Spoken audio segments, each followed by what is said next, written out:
Are Toronto police listening in on your phone conversations? It's a question we've been asking since 2016, and one police refused to answer. I'm Cristina Howorun with the City News investigation into the use of stingrays, devices that allow its users to track down a cell phone's location, but in some cases actually allow users to listen in and record phone conversations, text messages, even download contact lists. The devices have been used for several years by law enforcement officials in Canada. The RCMP started using them in 2005. Now, their use is limited to tracking and identifying a cell phone. They don't listen into or record conversations. But we do know that some devices do have those capabilities. Now, several times this week, we asked Toronto police if they use stingrays, and the response has always been the same. We do not comment on investigative tools or techniques.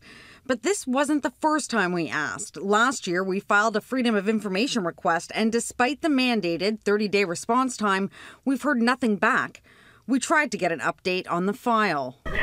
You may leave a message. However, please be aware that your call will only be returned should we require any additional information to facilitate the processing of your request. If they haven't responded within the designated time period, they're obligated to do that. Dr. Anne Kavoukian is Ontario's former privacy commissioner, and though she's appalled by Toronto Police's handling of our information request, she's even more upset that they refuse to answer the question. I find that completely unacceptable because at the very least, the police or whoever is doing this, RCMP, etc., they should give notice to the public so that people know they're making use of this technology.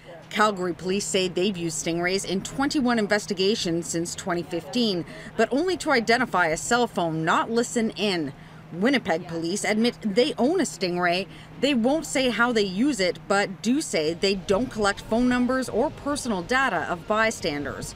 The devices capture data from general areas, meaning they aren't limited to specific addresses or units. I think we should be concerned because as law-abiding citizens, we have a right to privacy and to our freedom to walk about, go about where we wish to, communicate with whoever without fear of that information being intercepted.